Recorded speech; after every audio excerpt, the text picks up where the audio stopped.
Kratos from the God of War series has undoubtedly one of the most interesting character arcs in gaming history, going from being a ruthless god and human butcher to a wise and caring father figure. So, what can we learn from Kratos?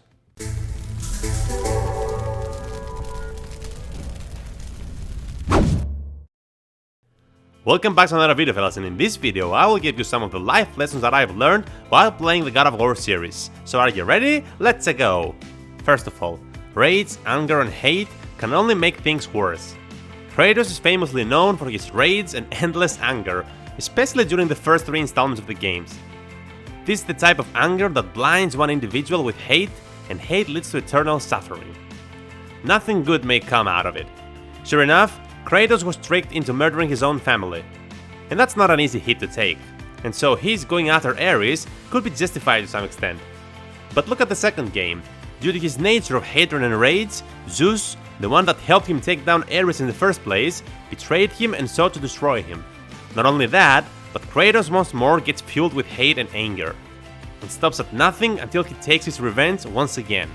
Sure enough, his goal was to kill just Zeus, but his blinded obsession to his goal made him butcher countless gods and humans along the way. Some of them probably did nothing wrong, and simply defended what they knew served a higher purpose. And here is the lesson: hate and rage can blind and disorient one's judgment and sanity, and a goal fueled by hate can cause lots of damage in between. Just like Kratos, who killed many gods just because they were in his way to achieve his ruthless goal. And that leads to the next lesson learned: consequences of decisions made while in anger will always come to haunt you later on.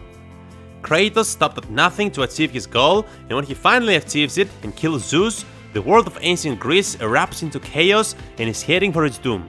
In the newer games that see Kratos in the Norse mythology, Kratos is seen many times being ashamed of his former self and his actions. However, he could not control himself back then, or maybe he wasn't willing to in the past, because he was filled with anger. And that shows that actions made, or even words spoken in the state of rage, will sure enough come to haunt you at some point. Moving on. At a more positive glance, one of the good lessons learned from the games, and especially the recent installments, is that everyone can change. Yes, even ruthless killers that used and abused everything in their power to accomplish their purpose. In the newest games, we see Kratos in remorse, ashamed of what he did, and we can tell that he has changed, though he's clearly still working on it.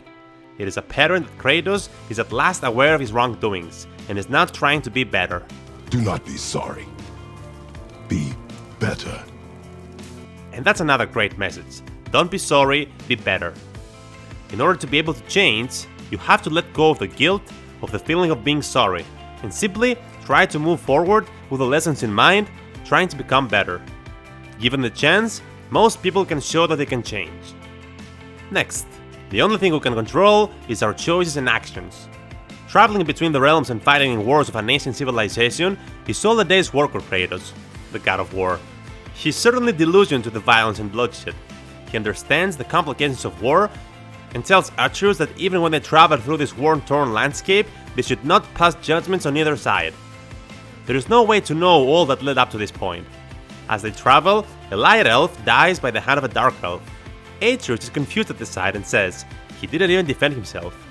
Kratos makes it very clear that the action, or in this case inaction, of others should not sway your own actions. Most importantly, however, Atreus concerned himself with the decisions of another person. Kratos wastes no time in telling his son that we are only responsible for our own choices. There is nothing we can do to sway another's decisions, only stand by our own. Another brilliant lesson learned from the recent game is trust yourself, your eyes, and your instincts. Kratos makes it very simple. This world is a confusing place, and everywhere you look, a new narrative tries to pull you away and gain your favor. Every story you read has a purpose and an opinion, even if it's a positive one. Kratos knows how the narrative of the gods has been spun to be positive, and yet it is the gods that cost him his family and his homeland. Now, raising the next generation, he hopes that Atreus will learn how to tune out the overwhelming buzz of stories and legends. Instead, trust yourself, your eyes, and your instincts. Experience, experiment, and extrapolate.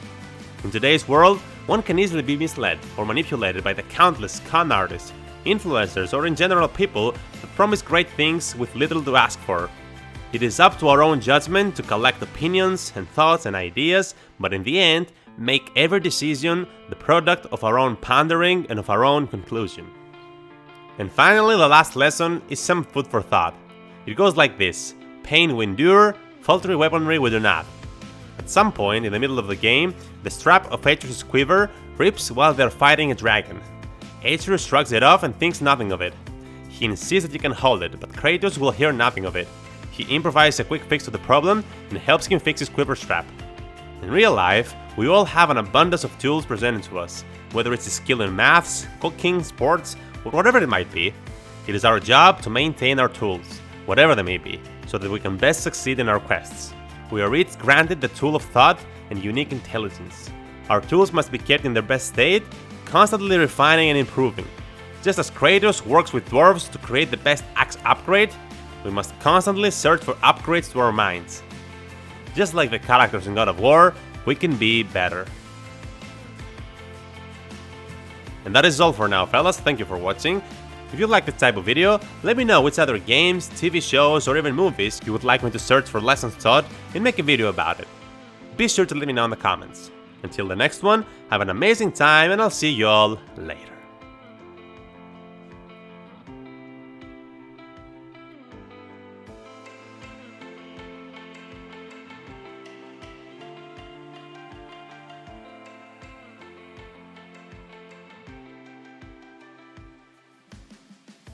Okay, you're still watching? Okay, since you're still watching, you might want to know that you can now become a channel member.